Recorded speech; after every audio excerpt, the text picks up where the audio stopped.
আমাদের সকলের শ্রদ্ধেয় ঘোকসাডাঙ্গা প্রামাণিক উচ্চ বিদ্যালয়ের প্রাক্তন প্রধান শিক্ষক সম্মানীয় পবিত্র কুমার সাহা মহাশয় এখানে বক্তব্য দিতে গিয়ে একটি সুন্দর কথা বলেছেন, তাকে কোট করেই শুরু করছি। তিনি বলেছিলেন, মোবাইল আমাদের আত্মীয়, কিন্তু বই আমাদের পরম আত্মীয়। এই ঘোকসাডাঙ্গা বই ও সংস্কৃতি মেলায় এই প্রাঙ্গণে দাঁড়িয়ে সম্মানীয় শিক্ষক মহাশয় কেন এই কথা উচ্চারণ করলেন? বাস্তবে বইকে আমরা খানিকটা দূরেই ঠেলে দিয়েছি, কিন্তু আমাদের জীবনকে আরও সুন্দর, আরও এগিয়ে নিয়ে যাওয়ার জন্য সত্যিই আমাদের পরম আত্মীয়র ভূমিকা পালন করে বই। তাই আমাদের ঘোকসাডাঙ্গা বীরেন্দ্র মহাবিদ্যালয়ের সম্মানীয় অধ্যক্ষ ডক্টর গোবিন্দ রাজবংশী মহাশয়ের পরামর্শে ঘোকসাডাঙ্গা বই ও সংস্কৃতি মেলায় আজকের এই আলোচনা সভা। এই আলোচনা সভায় আমাদের প্রবক্তারা ইতিমধ্যেই মঞ্চে উপস্থিত হয়েছেন। আজকের আলোচনা সভার বিষয়, হে নবীন বইমুখী হও। এই বিষয়কে কেন্দ্র করে আমরা ঘোকসাডাঙ্গা ও সংলগ্ন এলাকার সমগ্র নবীন প্রজন্মকে বইমুখী হবার আহ্বান করছি। আজকের প্রবক্তাদের মধ্যে রয়েছেন ডক্টর সমীর অধিকারী, সহকারী অধ্যাপক, দর্শন বিভাগ, ঘোকসাডাঙ্গা বীরেন্দ্র মহাবিদ্যালয়। রয়েছেন নিশিগঞ্জ মধুসূদন হর মহাবিদ্যালয়ের বর্তমান ইনচার্জ সম্মানীয় ডক্টর প্রলয় নাথ।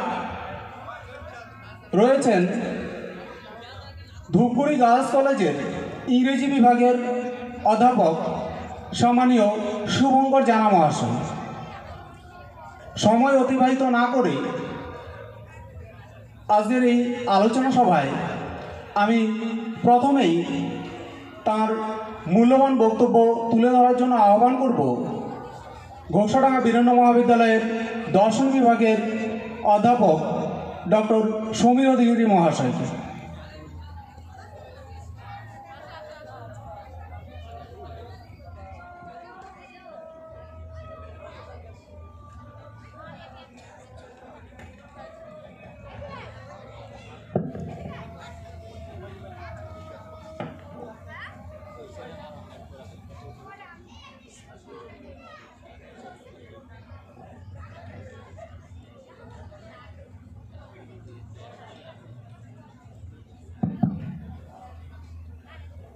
আজ ঘোকসাডাঙ্গা বইমেলার পঞ্চম বর্ষের দ্বিতীয় দিন। এই মহতী অনুষ্ঠানের যারা উদ্যোগী, বিশেষ করে এই বইমেলা কমিটির সভাপতি মাননীয় আবুল হোসেন মহাশয়, বইমেলা কমিটির সম্পাদক শ্রী মৃদুল দাস এবং অন্যান্য সহসম্পাদক, সহসভাপতি পদে যারা আছেন, যাদের প্রচেষ্টা, ঐকান্তিক প্রচেষ্টা ছাড়া এই মেলা আয়োজন করা সম্ভব নয়, তাদেরকে আমার অশেষ ধন্যবাদ, কৃতজ্ঞতা, শুভেচ্ছা। আমি আরও ধন্যবাদ জ্ঞাপন করছি এই ঘোকসাডাঙ্গা অঞ্চলের যারা বিশিষ্ট সমাজসেবক আছেন, যাদের অর্থানুকূল্যে এবং প্রত্যক্ষ পরোক্ষ সাহায্যে এই বইমেলা অনুষ্ঠিত হচ্ছে। আমি ধন্যবাদ জ্ঞাপন করছি বইমেলায় আগত বিভিন্ন বই বিক্রেতা এবং প্রকাশকগণকে, যারা এই প্রত্যন্ত অঞ্চলে এই বইমেলা আয়োজন করতে সাহায্য করছেন। আমি ধন্যবাদ জ্ঞাপন করছি বইপ্রেমীদের, যারা এই মেলায় আসছেন, বই কিনছেন, বই দেখছেন, বই পড়ছেন।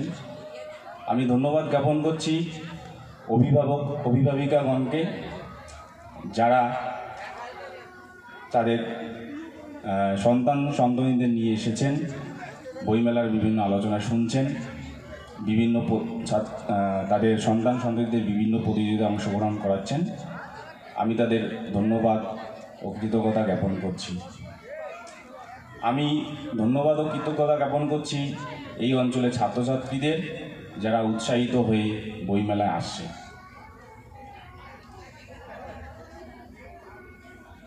আজকের এই দ্বিতীয় দিনের সান্ধ্যকালীন অনুষ্ঠানের যে আলোচনা সভা, তার বিষয় হলো হে নবীন, বইমুখী হও। আমি খুব সংক্ষেপে আমার কর্মজীবন এবং এই এত অঞ্চলে যে 4 বছর থেকে আমি কাজ করছি, সেই পরিপ্রেক্ষিতে 2-4টি কথা তুলে ধরব। আমি এখানে খেয়াল করে দেখেছি যে এই অঞ্চলের বেশিরভাগ ছাত্রছাত্রী যে পড়াশোনার প্রতি খুব একটা আগ্রহী নয়। সহজেই তারা দেখছি যে পড়াশোনায় হাল ছেড়ে দিচ্ছে।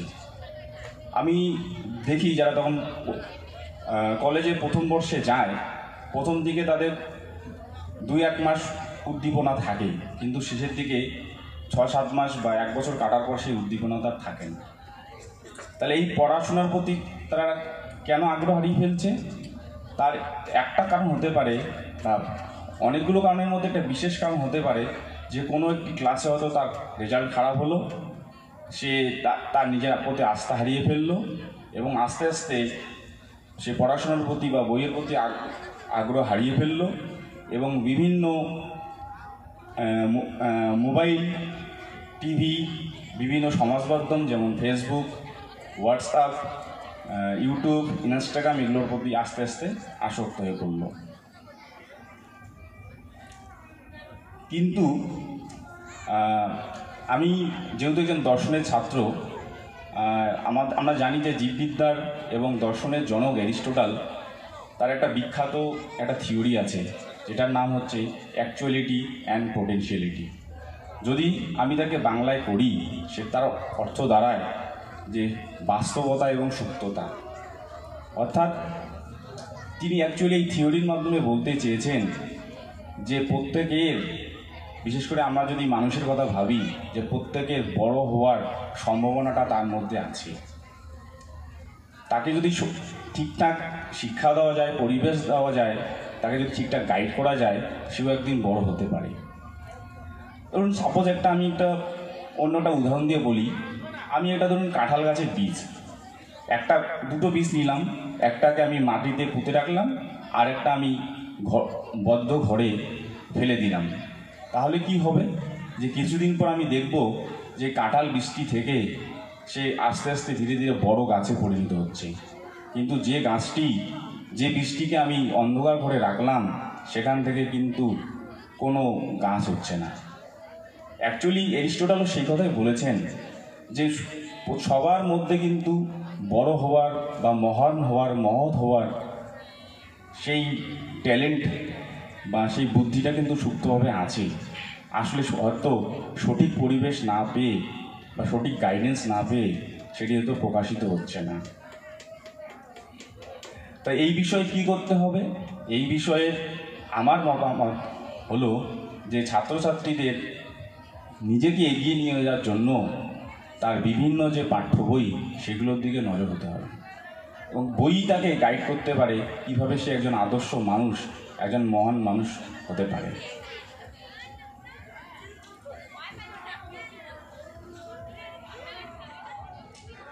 এবং ছাত্রছাত্রীদের পড়াশোনার ক্ষেত্রে বা বইমুখী করার ক্ষেত্রে অভিভাবকদেরও কিন্তু অগ্রণী ভূমিকা নিতে হবে।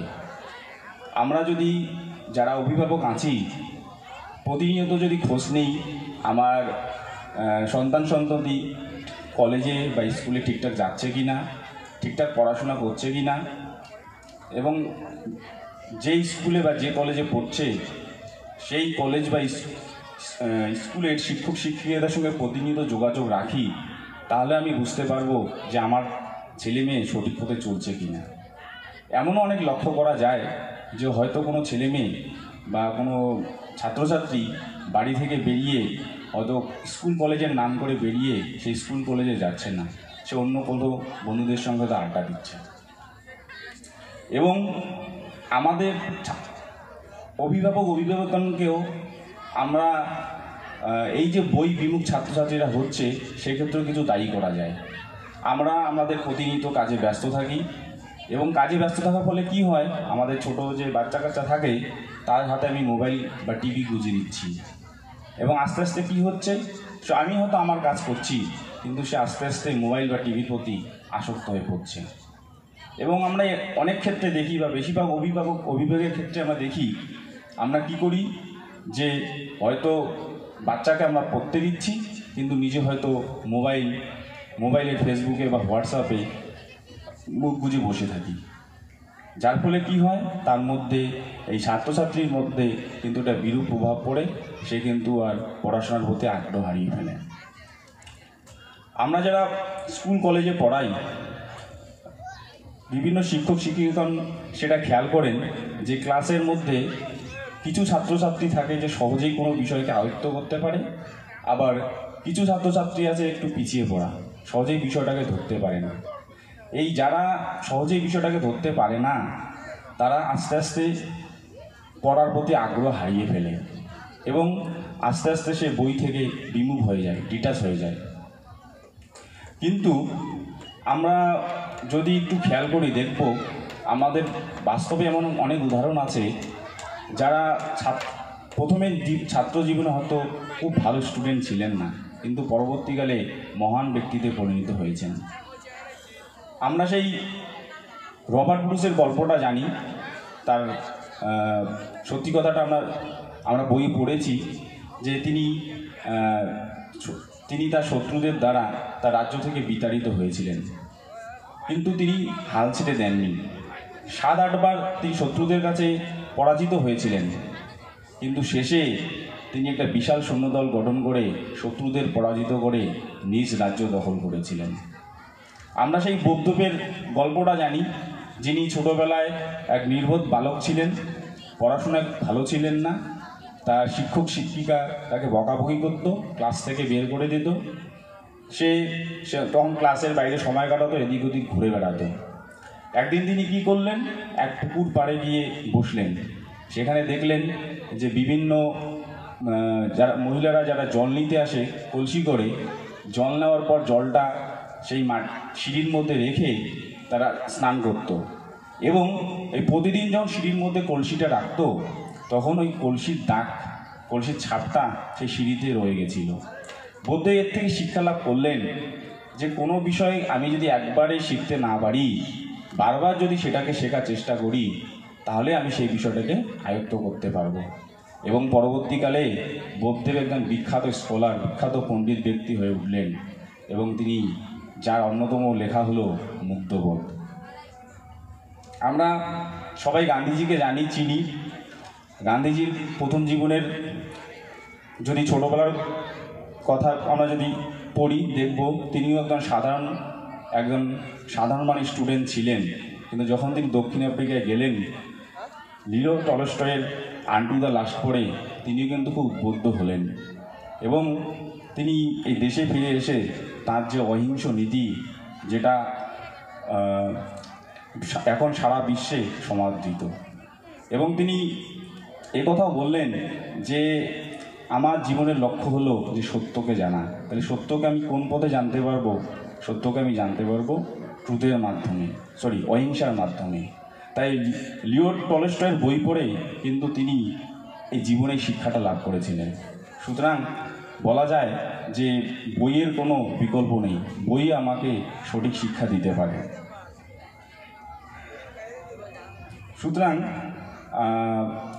যারা আমাদের বর্তমান প্রজন্মের নবীন আছে, তারাই আমাদের আগামী দিনের সমাজের, দেশের ভবিষ্যৎ। তারাই আগামী দিনে আমাদের সমাজকে, দেশকে পথ দেখাবে।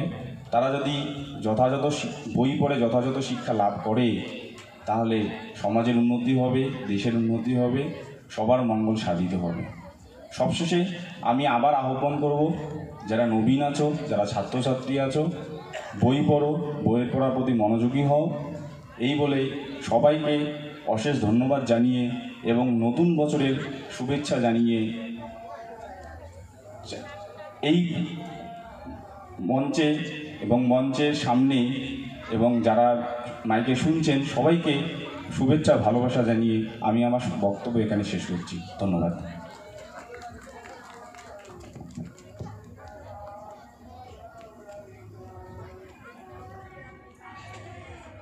অশেষ ধন্যবাদ অধ্যাপক ডক্টর সমীর অধিকারী মহাশয়কে।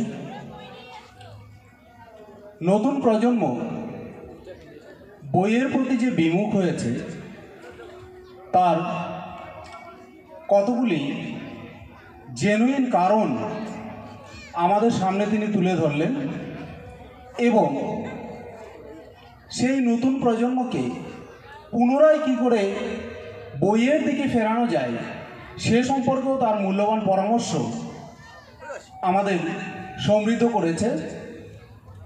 এবং আমরা যারা এই নতুন প্রজন্মকে গাইড করছি, সে অভিভাবক হন, শিক্ষক হন, অধ্যাপক হন, তাদের ক্ষেত্রেও এই মূল্যবান পরামর্শ অত্যন্ত উপযোগী। তাই পুনরায় অধ্যাপক অধিকারী মহাশয়কে আন্তরিক ধন্যবাদ জ্ঞাপন করছি। আমরা ইতিমধ্যেই আমাদের মাঝে পেয়েছি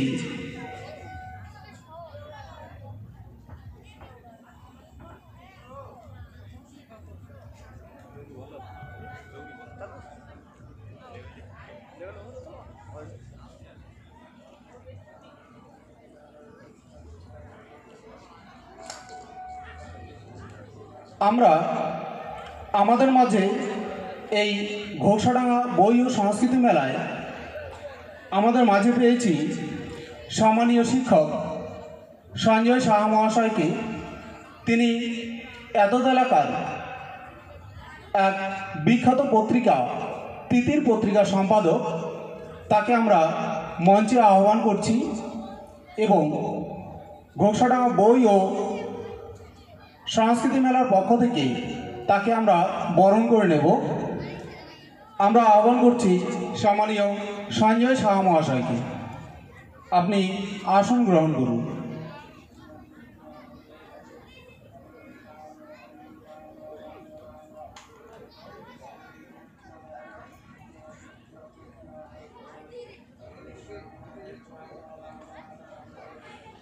আমরা ক্রমশ এগিয়ে নিয়ে যাব আমাদের আলোচনা সভাকে। আজকের বিষয় হে নবীন বইমুখী হও। এই আলোচনা সভায় আমাদের পরবর্তী আলোচক সম্মানীয় অধ্যাপক ডক্টর প্রলয়নাথ, তাকে আমি মাইক্রোফোনে আহ্বান করছি।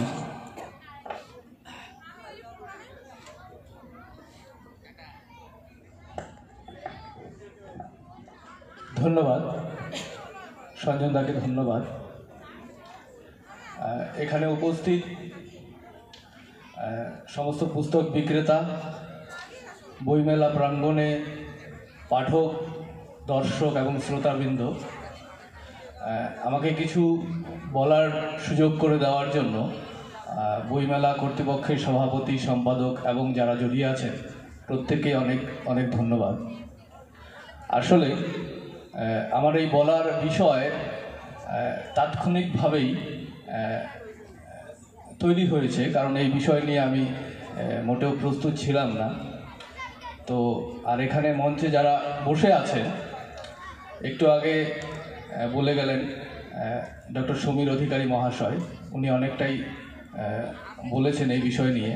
এবং আরেকজন যিনি বসে আছেন সঞ্জয় সাহা, আমার পরিচিত সঞ্জয় দা, এবং তার সামনে আপনারা শুনবেন তার বক্তব্য।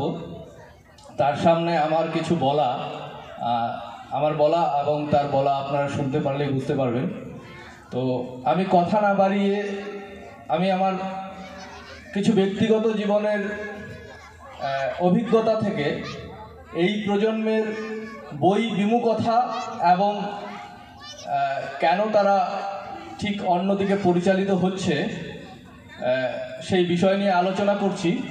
এবং প্রথমে বলে নিচ্ছি যে আমার বক্তব্যের সঙ্গে আপনারা একমত নাও হতে পারেন।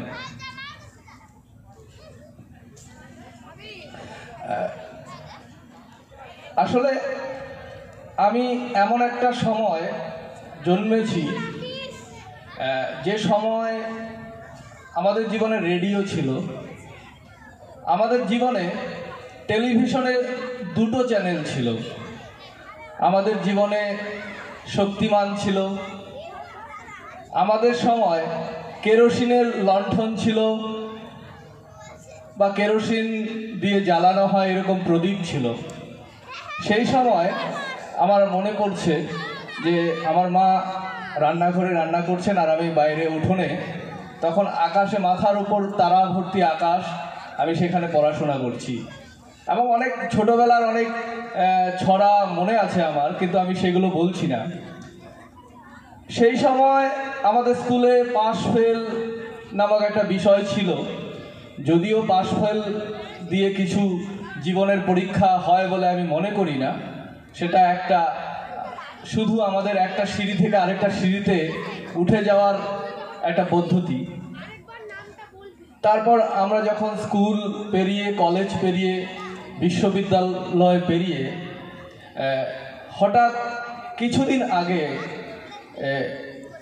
আমাদের জীবনে একটা মহামারীর মতো ঘটনা প্রায় বছর দুয়েক চলেছে।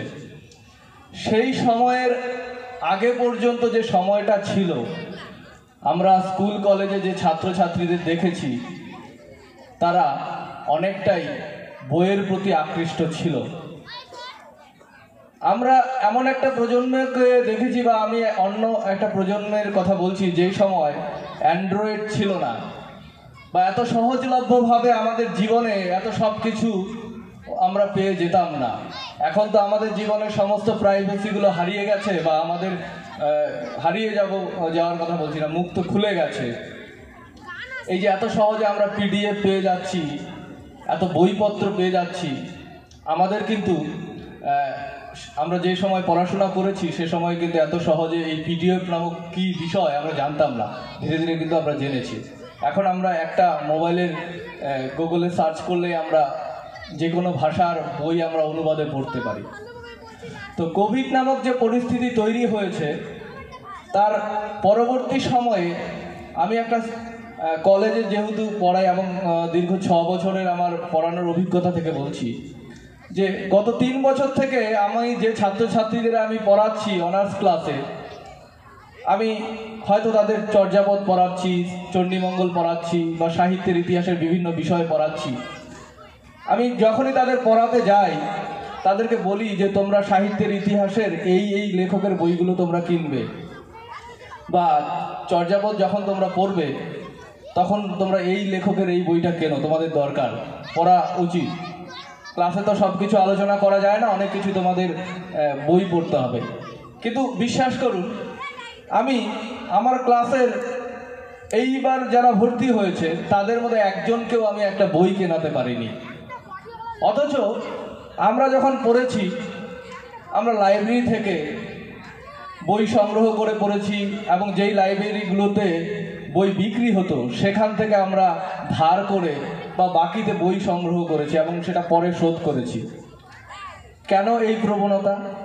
এবং তাদেরকে আমি এও বলেছি যে তোমরা যদি বই কিনতে না পারো, তোমরা গুগল থেকে পিডিএফ পাওয়া যাচ্ছে সেখান থেকে পড়ে নাও। কিন্তু তবু তাদের পড়ার মানসিকতা নেই। তারা সমস্ত কিছু তৈরি জিনিস পেয়ে অভ্যস্ত হয়ে গেছে এবং সেটাই তারা তাদের পরীক্ষার খাতায় লিখে যাচ্ছে এবং কিছুদিন পরে ভুলে যাচ্ছে। তাতে কিন্তু হয়তো পরীক্ষার খাতায় কিছু নাম্বার পাচ্ছেন, কিন্তু আমাদের যে মেধা, আমাদের যে দক্ষতা, এটা কিন্তু তৈরি হচ্ছে না। আজকে আমরা যে ডিগ্রিগুলো পাচ্ছি, নামের পাশে আমাদের যে ডিগ্রিগুলো বসছে, সেই ডিগ্রিগুলোর পরে কিন্তু আমাদের অনেক কাজ থেকে যায়। তো এই যে আমাদের সকালবেলার এখন রুটিন দাঁড়িয়েছে, আমার ব্যক্তিগতভাবে আমি নিজেও সেই রুটিনে অভ্যস্ত হয়ে গেছি যে সকালবেলা ঘুম থেকে উঠেই হয়তো আধ ঘন্টা আমার মোবাইলটাকে নিয়ে আমি স্ক্রল করতে করতে হোয়াটসঅ্যাপ, ফেসবুক, সোশ্যাল মিডিয়ার বিভিন্ন সাইট দেখে কাটিয়ে দিচ্ছি। সারাদিনে কতবার সেই স্ক্রিনের দিকে তাকাচ্ছি, হয়তো এক সময় সেখানে নোটিশ আসছে যে আপনি আপনার আপার টাইম লিমিট পার করে গেছেন। এটা তো আমাদের 24 ঘন্টার জীবনের থেকেই চলে যাচ্ছে। তো এই মোবাইলের ভিতর রিলস বিভিন্ন কিছু দেখে দেখে আমাদের যে স্কিল বা মেধা বা আমাদের চিন্তা শক্তি, নতুন করে যে ভাবার এই বিষয়টা কিন্তু আমরা নষ্ট করে ফেলছি। তো এই বিষয়টা কিভাবে হলো, এর পেছনেও অনেক কিছু, আমি এই বিষয়গুলো বলতে চাইছি না, শুধু সংক্ষেপে আমি আর দু একটি কথা বলবো যে আমরা পড়াশোনা করি, পড়াশোনা করার পরে আমরা সিলেবাস পড়ি বা সিলেবাসের বাইরে বই পড়ি, সেগুলো আমাদের কিছু শিক্ষা, নীতি শিক্ষা বা আমাদের কিছু তথ্য আমাদের দেয়, কিন্তু আমাদের প্রত্যেকের ভেতরে কিছু ইউনিক বিষয় লুকিয়ে থাকে এবং আমরা যা শিখি সারা জীবন স্কুলে, কলেজে বা যেখানেই শিখি আমরা, সেই বিষয়গুলোকে কিন্তু খুঁজতে আমাদের সাহায্য করে যে আমার ভেতরে ঠিক অন্যরকম বিষয়টা কি আছে এবং সেটাকে কাজে লাগিয়ে আমি কিন্তু জীবনে অনেক কিছুই করতে পারি। সে শুধু পড়াশোনা করে স্কুলে চাকরি করতে হবে এমন নয়, অনেকে ভালো ছবি আঁকছেন, অনেকে ভালো নাচ করছেন, অভিনয় করছেন, অনেক কিছু আছে করার, কিন্তু এই স্কিলটাকে খোঁজে কোনটা? আমাদের মেধা বা আমাদের জ্ঞান বা আমাদের পড়াশোনা। তো আমরা শুধু যদি সিলেবাসের বই পড়ি বা এখন যে পরিস্থিতি দাঁড়িয়েছে যে পড়াশোনা বইপত্র থেকে নিজেদের সরিয়ে রাখি, তাহলে কিন্তু আমাদের সব কিছুই ওই ভাড়া করা বিষয় দিয়ে চালিয়ে যেতে হবে। তো আমরা একটা লক্ষ্য করতে পারছি যে এই পড়াশোনা থেকে সরে গিয়ে, বইপত্র থেকে সরে গিয়ে দিন দিন যেন আমরা একটা কোথায় অন্ধকারের মধ্যে হারিয়ে যাচ্ছি, আমাদের প্রশ্ন করা শক্তিটাকে হারিয়ে ফেলছি। আমরা কোনটা করা উচিত এবং কোনটা করা উচিত নয়, কেন হচ্ছে, কেন হবে, এই বিষয়গুলো কিন্তু আমরা ভুলে যাচ্ছি। আর এইভাবে যদি চলে সব কিছু, তাহলে হয়তো আমরা সভ্যতার যতটা এগিয়ে এসছি, হয়তো আমাদের সেই এগিয়ে চলার যে গতি সেটা এক সময় স্তব্ধ হয়ে পড়বে। তো আর বেশি কথা আমি বাড়াচ্ছি না, আমি শুধু আমার ছোট ছোট যারা ভাই বোনেরা আছে তাদের প্রত্যেকেই বলবো যে শুধু সিলেবাসের বই নয়, বিভিন্ন বিষয়ের, যে কোনো বিষয়ের বই নিয়ে পড়াশোনা করো এবং সেগুলো নিয়ে ভাবো, এবং যে বইটাতে লেখা আছে সেই বিষয়গুলো নিয়ে ভাবো এবং সেটাকে নিয়ে প্রশ্ন করো। ধন্যবাদ।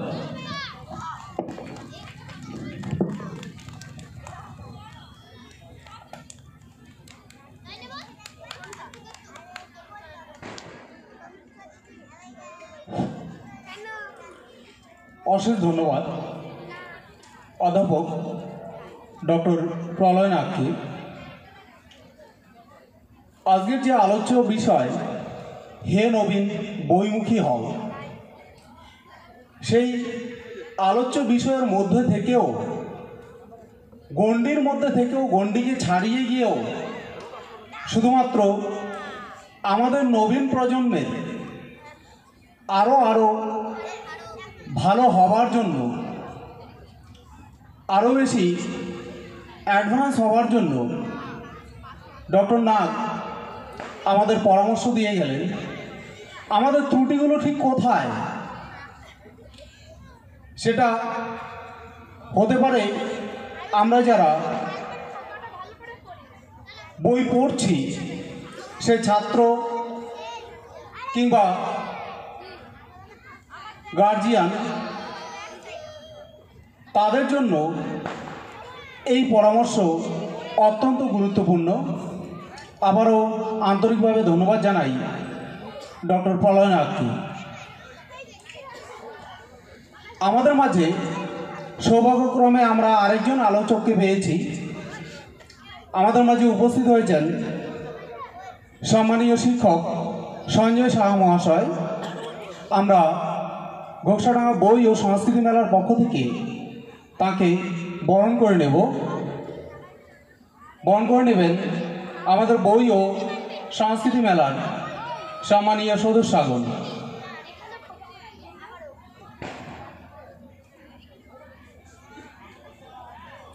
আজকের আলোচনার বিষয় হে নবীন বইমুখী হও। এই আলোচনা সভা আগামী আরও 2 দিনও চলবে। আগামী দিনের আলোচ্য বিষয় রয়েছে ঘোকসাডাঙ্গা বই ও সংস্কৃতি মেলার পরিচালনায় এই আলোচনা সভা প্রতিদিনই অনুষ্ঠিত হবে। আগামীকালের আলোচ্য বিষয় নেশামুক্ত জীবন, যুব সমাজ ও বই। আগামীকালের আলোচক ডক্টর উজ্জ্বল কুমার দে এবং সম্মানীয় অধ্যাপক পরিতোষ বর্মন। আমরা বরণ করে নেব সম্মানীয় শিক্ষক সঞ্জয় সাহা মহাশয়কে।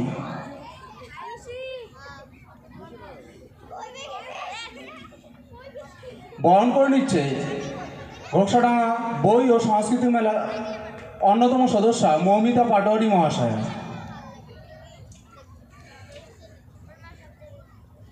ঘোকসাডাঙ্গা বই ও সংস্কৃতি মেলার পরিচালনায় এই আলোচনা সভা অনুষ্ঠিত হচ্ছে।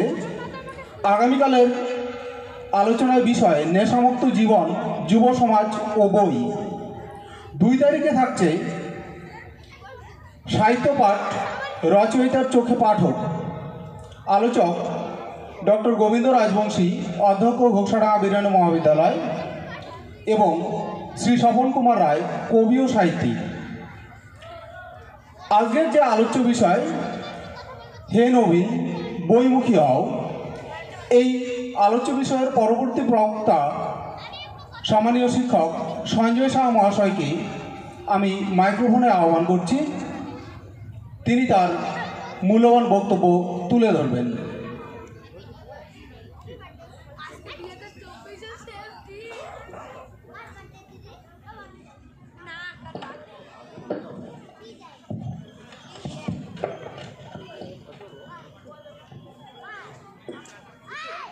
মঞ্চে উপস্থিত আমার অনুজ বন্ধু প্রলয়, মঞ্চে উপস্থিত সমীরবাবু, অধ্যাপক সমীরবাবু, ঘোকসাডাঙ্গা বইমেলার কর্মকর্তারা এবং আপনারা যারা সামনে আছেন শুনছেন, প্রত্যেককে শুভ সন্ধ্যা জানিয়ে কয়েকটি কথা। ছাত্রজীবন কাটিয়ে এসেছি অনেক বছর, তারপরে আজকে হঠাৎ করেই একটা তাৎক্ষণিক বক্তৃতার মতো আমাকে করতে হচ্ছে। আমি এসেছিলাম জাস্ট আপনাদের বইমেলাটা আমি ঘুরে দেখব। আমার নিজের একটা পত্রিকা রয়েছে, সেটাকে ডিসপ্লে করব, এই জন্যই এসেছি। তো ওরা একটা ষড়যন্ত্র করে আমাকে এই মঞ্চের সামনে, মাইকের সামনে দাঁড় করিয়ে দিয়েছে। তো যাই হোক, আমাদের আজকের বিষয় যেটা জানলাম, হে নবীন বইমুখী হও। তাই তো বিষয়টা, হে নবীন বইমুখী হও। এই বিষয়টাই আমার একটু খটকা লাগলো। শুধু নবীন কেন বইমুখী হবেন, প্রবীণরা কেন হবেন না? হ্যাঁ, আমি দর্শক আপনাদেরই বলছি, কেননা নবীনেরা সবসময় প্রবীণদের অনুসরণ করে। প্রবীণেরা যদি বইমুখী না হয়, নবীনেরা হঠাৎ করে বইমুখী হতে পারে না। কারণ বই তো আজকের তৈরি নয়। আপনারা বলতে পারেন যে মোবাইল তো প্রবীণদের আগে নবীনরা বেশি নিয়ে ঘটাঘট করে, তাহলে কেন? বিষয়টা সেখানে নয়। কিন্তু বই তো 1000 বছর থেকে আছে। প্রবীণেরা যদি বইয়ের দোকানে না আসেন, বই না কেনেন, বই না দেখেন, তাহলে পরে নবীনরা কোত্থেকে শিখবে? আমার কথায় উষ্মা প্রকাশ করবেন না, খারাপ পাবেন না। আত্মজিজ্ঞাসার দৃষ্টিতে দেখুন যে প্রবীণরা কি এতটাই ব্যস্ত, যারা পড়তে পারেন তারা কি এতটাই ব্যস্ত যে 1 মাসে আপনি একটা বই পড়বার সময় সুযোগ পাননি? 1 বছরে একটা বই পড়বার সময় সুযোগ পাননি? তা যদি না হয়, নিজেকে প্রশ্ন করুন যে আমার তো অক্ষর জ্ঞান রয়েছে, আমি পড়তে পারি, আমি সিরিয়াল দেখতে পারি, টিভি দেখতে পারি, সিনেমা দেখতে পারি, যাত্রা দেখতে পারি, এবং আমি কি আক্ষরিক অর্থেই এতটাই ব্যস্ত যে দিনে আমি আধা ঘন্টা করে সময় বের করতে পারি না পড়বার জন্য? যেসব প্রবীণেরা এই প্রশ্নটা করতে পারবেন তাদের বাড়ির নবীনেরা কিন্তু বইয়ে উৎসাহিত হবে, কারণ নবীনেরা প্রবীণদের দেখেই শেখে। আপনি যখন একটা আঙুল অন্যের দিকে তাক করবেন না, দেখবেন 4টা আঙুল নিজের দিকে ব্যাক করে আসছে। সুতরাং প্রবীণেরা যদি বইমুখী হয় তাহলে নবীনেরাও বইমুখী হবে। আসলে এটার বিষয় হওয়া উচিত ছিল, হে মানুষ বইমুখী হও। মানুষ বই থেকে দূরে সরে গেছে, কারণ আমরা জানি না অন্য প্রাণীরা বইপত্র পড়াশোনা করে কিনা, তাদের কোনো স্কুল কলেজ বিশ্ববিদ্যালয় আছে কিনা। সুতরাং বিষয়টা যদি হয় হে মানুষ বইমুখী হও, তাহলে মানুষ কেন বই থেকে দূরে সরে গেছে তার অনেকগুলো কারণ রয়েছে। আপনারাও জানেন, আপনারা প্রত্যেকেই নিজের মতো করে কারণগুলো চিন্তা করুন, আপনারাই পেয়ে যাবেন যে কেন আপনারা বই থেকে শুরু আসছেন। মানুষ মানে তো শুধুমাত্র আমরা যারা একটু লিখি, গল্প, কবিতা, উপন্যাস লিখি তারা নয়। মানুষ মানে সবাই, মানুষ মানে সব ভাষাভাষীর মানুষ।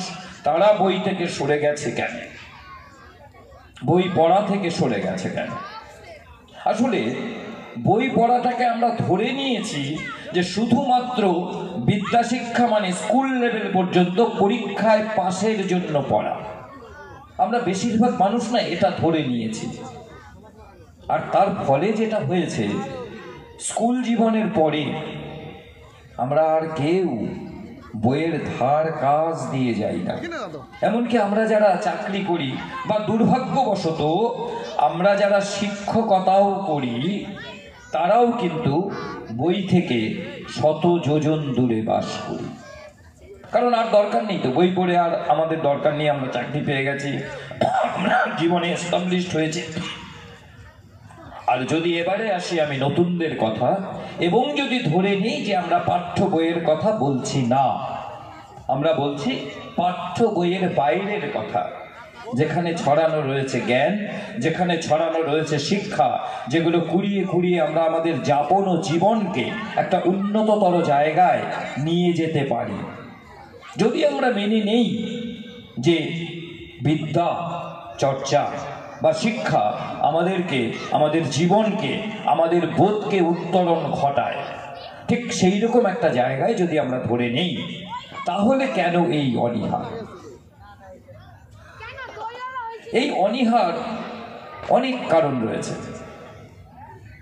একটা বড় কারণ কি জানেন? একটা সময় বলা হয়েছিল যে বিদ্বান সর্বত্র পূজ্যতে, কিন্তু আজকে কোথায় যেন সেই জায়গাটা বোধহয় আমরাই নষ্ট করে ফেলেছি। এখন আর বিদ্বান বোধহয় সর্বত্র পূজ্যতে নয়, যতটা পূজ্যতে একটা পেট মোটা মানি ব্যাগওয়ালা মানুষ, যতটা পূজ্যতে একটা রাজনৈতিক ক্ষমতা সম্পন্ন কোনো মানুষ। আমরা যেন ধরে নিয়েছি ওটাই আমার উন্নতির পথ। আমার পেছনে 10টা লোক আমাকে জো হুজুর করতে পারলে আমরা ধরে নিচ্ছি সেই লোকটাই সমাজে সবচেয়ে বেশি সম্মানের অধিকারী। আমরা ভাবছি না যে লোকটা সারাদিন বই নিয়ে থাকে বা বই নিয়ে থাকবার চেষ্টা করে সেই লোকটা সম্মানী। একটা সময় বাঙালি জীবনে এমন ছিল যে লোকটা গরিব হতে পারে কিন্তু সে সংবাদপত্র পড়ে, লোকটা গরিব হতে পারে কিন্তু তার বাড়ি থেকে সকালে রবীন্দ্রসঙ্গীত একটা শুনতে পাওয়া যায়, তার মেয়েটা রবীন্দ্রসঙ্গীতের চর্চা করে, সেই লোকটা সমাজে সম্মান পেত। আজকে আমরা সমাজটাকেই এমন জায়গায় নিয়ে আসছি যে সেই লোকটা নয়, সম্মান পাচ্ছে কোন লোকটা? ওই ইত্যাদি ইত্যাদি, আপনারাও জানেন সে কথা। সেই সমাজ ব্যবস্থাটাও কিন্তু আমরা তৈরি করেছি। এবং আরও যে রাজনৈতিক অবস্থা, না শুধু আমি রাজ্যের কথা বলছি না, কিন্তু এটা ভেবে নেবেন না, রাজ্য এবং দেশ সর্বত্রই আমাদের পড়ার যে প্রাথমিক লক্ষ্য, যেটা বলেছিলাম আমি, যদি আমরা ধরে নিই যে পড়ে একটা চাকরি পাওয়া যাবে, চাকরি বাকরির অভাব তো রয়েইছে। আর আমরা কেন যেন আমরা জন্মের থেকে ধরে নিয়েছি বা আমাদের ধরিয়ে দেওয়া হয়েছে যে সরকারি চাকরি পাওয়া মানেই একটা বড় কিছু পেয়ে যাওয়া এবং সেটাই মূল লক্ষ্য। অথচ 100 বছর আগে প্রফুল্ল রায় আমাদেরকে উদ্যোগপতি হওয়ার কথা বলেছিলেন, আমরা শুনিনি। আমরা এখনো খোঁজ রাখি না যে কত ধরনের লোন পাওয়া যেতে পারে স্বাবলম্বী হবার জন্য। আমরা সরকারি চাকরির দিকেই তাকিয়ে বসে থাকি এবং যেহেতু এই মুহূর্তে বলবার মতো কোনো সরকারি চাকরির প্রলোভন বলুন, লোভ বলুন আমাদের সামনে নেই, সেই জন্য আমরা ধরেই নিচ্ছি যে আর বইমুখী হয়ে কি হবে। এই যে একটা অর্থনৈতিক স্থিতাবস্থাকে লক্ষ্য রেখে আমাদের বইমুখী হওয়ার একটা চেষ্টা ছিল, সেই চেষ্টাটা বোধহয় এই চাকরিহীনতা, কর্মহীনতা, সেই চেষ্টাটাই একটা কুঠারাঘাত করেছে। আরও আসি যে কেন বইমুখী হবে বলুন তো? একটা বাচ্চা ছেলে কেন বইমুখী হবে? সে কি তার কথাটা পাচ্ছে ওখানে? রবীন্দ্রনাথকে একজন গিয়ে বলেছিল যে আমার বাড়ির বাচ্চা আপনার বই পড়ে না। তো রবীন্দ্রনাথ তো খুব রসিক ছিলেন, তিনি সেটা লিখেওছেন একটা কবিতায়। তিনি লিখলেন যে কেন পড়বে? কেননা আমি তো গুবরে পোকার কথা লিখতে পারিনি, আমি তো রাস্তার নেড়ি কুকুরের ট্র্যাজেডির কথা লিখতে পারিনি। আমি যেগুলো লিখি সেগুলো তো ভারী ভারী কথা, বাচ্চার মাথায় ঢোকবার কথা নয়। আমাদের সিলেবাসেরও না, আমরা যারা পড়াই স্কুলে, ধরুন স্কুলে কলেজে যারা পড়াই, আমাদের সিলেবাসের সাথে একটু জলের ব্যবস্থা করেছি, আমাদের সিলেবাসের সাথে আমরা যেটা পড়াচ্ছি, যেটা আমরা বলছি, যেটা পড়াতে চাইছি, তার সাথে একটা দূরত্বও আছে আমাদের। আমরা ইতিহাস পড়াই, কিন্তু আমরা মগধের ইতিহাস পড়াই, ইউরোপের ইতিহাস পড়াই, আমরা উত্তরবঙ্গের ইতিহাস পড়াই না, আমরা কোচ রাজাদের কাহিনী আমরা পড়াই না। যদি থাকতো মনে করুন,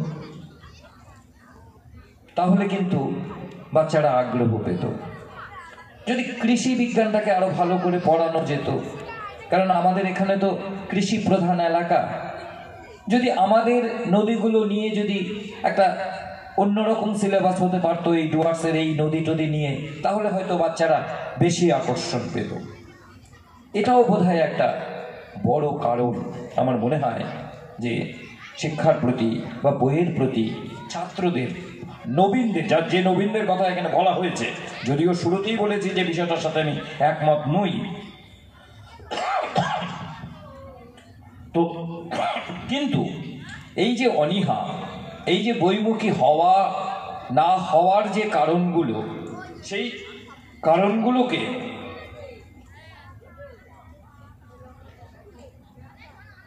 আমাদের তো অতিক্রম করতে হবে।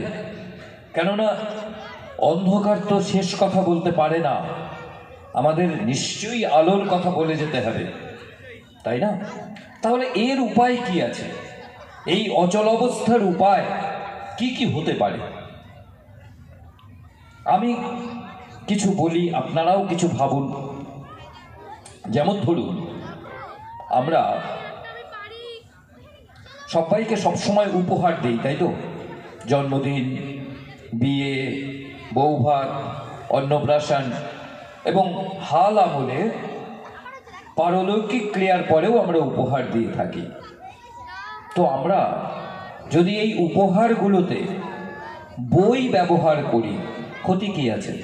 আপনারা ভাবুন, যারা প্রবীণ আছেন তারা জানেন একটা সময় না বই দেওয়া হতো, এমনকি অনেক বইয়ের উপরে প্রথম পাতায়, বইয়ের যে লেআউটটা থাকে তার প্রথম পাতায় লেখাও থাকতো উপহার, একে একে উপহার বলে একটা ড্যাশ চিহ্ন দেওয়া থাকতো। সেই সংস্কৃতিটা কিন্তু বাঙালি বা আমরা কিন্তু ভুলে গেছি। আমরা ধরেই নেই বই দেওয়া মানে যেন কিছুই না দেওয়া বা একটা খারাপ ব্যাপার, যেন অন্য অনেক কিছু দেওয়ার আছে, বই দিলে বোধহয় ভুল হয়ে যাবে। এটা একটা বড় কারণ, আমার মনে হয় এটা একটা হতে পারে। আর একটা কথা, আমাদের দৃষ্টিভঙ্গির পরিবর্তনও দরকার। ওই পড়াশুনো করে যেই অনাহারে মরে সেই একদম না,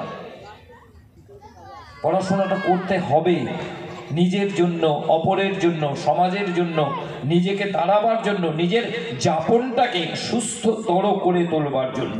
এই দৃষ্টিভঙ্গির পরিবর্তনটা কিন্তু সবার আগে দরকার। তৃতীয়, যারা বইয়ের সাথে ঘর করেন, যারা শিক্ষা নিয়ে বেঁচে আছেন, শিক্ষা দিয়ে বেঁচে আছেন, তাদেরকে সম্মান করা। আমি অত্যন্ত দুঃখের সাথে বলছি যে এখন কিন্তু সমাজে, আপনারাও ভাববেন এটা, যে শিক্ষকদের যে সম্মান 50 বছর আগে ছিল সেই সম্মান আজকে নেই। তার কারণ যে আমরা শিক্ষকেরা দায়ী নই কিছুটা তা নয়, কিন্তু তারপরেও বলছি এই সম্মান বোধটা যদি থাকে তাহলে দেখবেন কিছু না কিছু ফল হবে। একটা সময় প্রত্যেকটা জায়গায় লাইব্রেরি ছিল, পাঠাগার, সরকারিভাবে তো ছিলই, এমনকি বেসরকারিভাবেও পাঠাগার করতো ক্লাবগুলো, এবং তার কিছু সদস্য থাকতেন, তারা নিয়মিত বা একদিন পর পর সেই ক্লাবে যেতেন, বই আনতেন, বই চেঞ্জ করতেন, আবার ফেরত দিতেন। তো সেই সংস্কৃতিটা কিন্তু প্রায় শেষের দিকে। আমি খুব দায়িত্ব নিয়েই কথাটা বলছি, আপনারাও খেয়াল করে দেখবেন। লাইব্রেরি এখনো আছে, কিন্তু সেই লাইব্রেরিতে বেশিরভাগ লাইব্রেরিয়ান নেই। সেই লাইব্রেরিতে বইগুলো ওভাবেই পড়ে থাকে। এমনকি আমি যে শহরে থাকি সেই শহরের টাউন লাইব্রেরিতেও এমন দিনও যায় যে একটা লোকও আসে না, একটা পাঠকও আসে না। অথচ সরকারি চেষ্টার তো অভাব নেই। সরকার তো লাইব্রেরি করেছেন, সেখানে লক্ষ লক্ষ টাকার বই আছে। তো ছাত্রদের লাইব্রেরি মুখী করা এটা খুব জরুরি। আপনারা হয়তো জানেন বা জানেন না, আমি একটা তথ্য দিচ্ছি। মাস 3 আগে আমাদেরই কাছের জেলা আলিপুরদুয়ারের একটি গ্রাম বই গ্রাম হিসাবে ঘোষিত হয়েছে। পানিশালা, রাজাভাতখাওয়ার যেতে গ্রামটা পড়ে, আলিপুরদুয়ার জেলার একটি গ্রাম, এবং পশ্চিমবঙ্গে এটা প্রথম বই গ্রাম এবং ভারতবর্ষের 3য় নম্বর বই গ্রাম। এবং যে গ্রামের প্রত্যেকটা মানুষ গ্রন্থাগারের সদস্য, প্রত্যেকটা মানুষের একটা করে কার্ড আছে। বইগ্রামের প্রতিনিধিও সম্ভবত এখানে থাকবেন, পার্থ আমাকে যা বলেছিল। তো এইগুলো যদি আমরা এনকারেজ করি, আপনারা আপনাদের বাচ্চাদের নিয়ে একদিন ঘুরে আসুন বইগ্রাম। আমরা তো অনেক জায়গায় ঘুরতে যাই, দেখে আসি না সেই কর্মকাণ্ড, যে ছেলে পেলে লোকজন এখনো বই পড়ে। তো এইভাবে যদি করা যায়, এবং এই যে বইমেলাগুলোকে আরো উৎসাহ দিয়ে আরো বড় করে তোলা, আরো বেশি প্রকাশনা আনা যায় নাকি, এবং দায়িত্ব নিয়ে কিছু বই বিক্রি করার ব্যবস্থা করা, না হলে কিন্তু প্রকাশকরা আসবে না। কারণ দিন শেষে তাদের তো খাবার জন্য টাকার দরকার হয়। সুতরাং সেটা যদি করা যায়, আমাদের স্কুল কলেজ, আপনারা যারা অভিভাবক আছেন, পৃথিবীতে বই কিনে কিন্তু কেউ ফতুর হয়নি কোনো দিন। ইতিহাসে এই রকম নজির নেই যে বই কিনে ফতুর হয়ে গেছে, বই কিনে শেষ হয়ে গেছে, বই কিনে ক্ষতি হয়েছে, এই রকম নজির নেই ইতিহাসে। সুতরাং বই কেনার অভ্যাসটাকে বাড়ান। যে বাড়িতে একটাও বই নেই সে বাড়ি বড় দুর্ভাগা, যে তার বাড়িতে একটাও বই নেই। কারণ বই জ্ঞান চর্চা, নিজের যাপনের, নিজের জীবনের উৎকর্ষতার জন্য খুবই প্রয়োজনীয়। হ্যাঁ, বইয়ের মধ্যে অনেক তফাৎ রয়েছে। বেকন এক জায়গায় লিখছেন, some books are tasted, some books are chewed, and a very few are swallowed and digested. সব বই যে আপনাকে একেবারে হজম করতে হবে বা হজম করতে পারবেন এমন নাও হতে পারে। কিছু কিছু বই আমরা একবার করে দেখে ছেড়ে দিই, কিছু কিছু বই একটু চিবিয়ে চিবিয়ে পড়ি, আর কিছু বই একেবারে ভেতরে নিয়ে নিই, তাই না? তো সেই ভেতরে নেওয়া বইটাকে খুঁজতে গেলেও তো আমাকে অনেকগুলো বই খুঁজে খুঁজে খুঁজে খুঁজে সেই ভেতরে যেতে হবে। তো সেই জন্য বই পড়ার দিকে আমাদেরকে উৎসাহী হতেই হবে। এবং আমাদেরকে মানে আমি আবারও বলছি, শুধু নবীন নয়, প্রবীণদেরও মৃত্যুর আগের দিন পর্যন্ত মানুষ বই পড়তে পারে। আমি আর 2-1 মিনিট পরে ছেড়ে দেবো, আপনাদের ধৈর্য যদি করবো না। একটা উদাহরণ দিই, আপনারা জানেন শহীদ ভগৎ সিং এর কথা। তো ভগৎ সিং এর ফাঁসি হবে, তার একদিন আগে জেলা সাহেব ভগৎ সিংকে গিয়ে জিজ্ঞেস করছেন যে আপনার কোনো ইচ্ছা বাকি রয়েছে, আপনার তো কালকে ফাঁসি হবে। ভগৎ সিং বললেন যে আজকের কাগজেই বেরিয়েছে একটা বইয়ের কথা। উনি আপনারা জানেন যে একটা মার্ক্সবাদী চর্চা বা কমিউনিজমে বিশ্বাস করতেন। বললেন যে এটার উপরে একটা বই আজকেই পেপারে দেখলাম বেরিয়েছে এবং বইটা কলকাতায় আছে, বইটাকে যদি আনার ব্যবস্থা করা যায়। তো জেলার সাহেব সেই বইটা আনলেন, ভগৎ সিং পড়া শুরু করলেন, সারা দিন পড়লেন, রাত্রিটা পুরো পড়লেন, বইটা শেষ হলো, ফাঁসির সময় হলো। এটা ভাবতে গেলে গায়ের লোম দাঁড়িয়ে যায়। 1 ঘন্টা পরে উনি মারা যাবেন, তবু উনি বইটা পড়ছেন। জীবনের সার্থকতাটা এই জায়গায়। ওনার মনে হয়েছে আমরা ভগৎ সিং হতে পারবো না, কোনো দিকেই হতে পারবো না, তার স্বাধীনতা সংগ্রামীও তার মতো হতে পারবো না, তার পাঠক সত্তায়ও তার মতো হতে পারবো না। এটা জাস্ট উদাহরণ দিলাম মাত্র। এই যে পড়াটা, 1990-তে রাষ্ট্রসংঘ থেকে একটা বই বেরিয়েছিল ট্রেজার ট্রোভ নামে, যেখানে এই পড়ার উদ্দেশ্য সম্পর্কে 4টা শব্দ বলা রয়েছে: learning to do, learning to be, learning to make, আর লার্নিং টু লিভ উইদিন। অর্থাৎ কিছু করার জন্য, কিছু হওয়ার জন্য, কিছু তৈরি করার জন্য, এবং সমাজটাকে সবাই মিলে থাকার জন্য। এই আমাদের সবাই মিলে ভালোবেসে এই পৃথিবীটাকে আরো সুন্দর থেকে সুন্দরতর করবার জন্যই আমাদের পাঠ আরো বাড়ানো দরকার। এবং এই পাঠ আমাদের সেই স্বপ্ন রাজ্যের দিকে পৌঁছে দেবে, এটুকুই বিশ্বাস। তাই আবার বলি, হে নবীন বইমুখী হও নয়, হে প্রবীণ বইমুখী হও নয়, হে মানুষ বইমুখী হও। ধন্যবাদ সবাইকে, ভালো থাকবেন সবাই।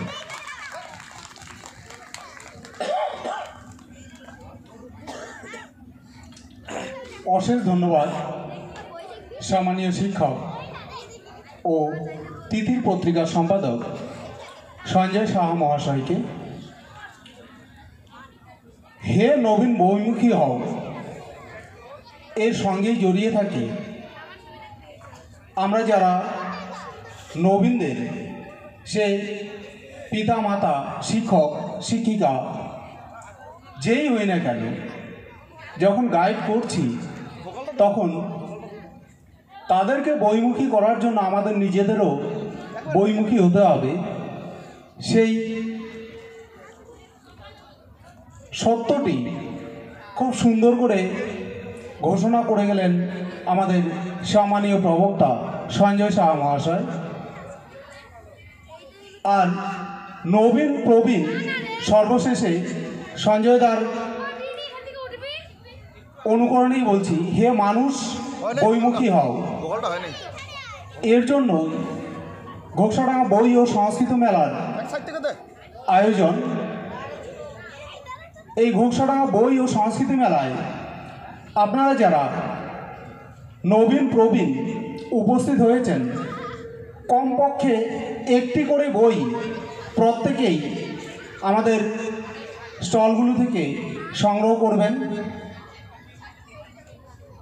আর এরই মধ্য দিয়ে আগামী দিনগুলোতে ঘোকসাডাঙ্গা বই ও সংস্কৃতি মেলা আরও বেশি উজ্জ্বল ও সমৃদ্ধ হয়ে উঠবে। সর্বশেষে আমাদের সম্মানীয় আলোচকদের এই মঞ্চে আমাদের সমৃদ্ধ করার জন্য পুনরায় ঘোকসাডাঙ্গা বই ও সংস্কৃতি মেলার পক্ষ থেকে আন্তরিক ধন্যবাদ জানিয়ে আজকের এই আলোচনা সভা এখানেই সমাপ্ত করছি। সকলকে ধন্যবাদ।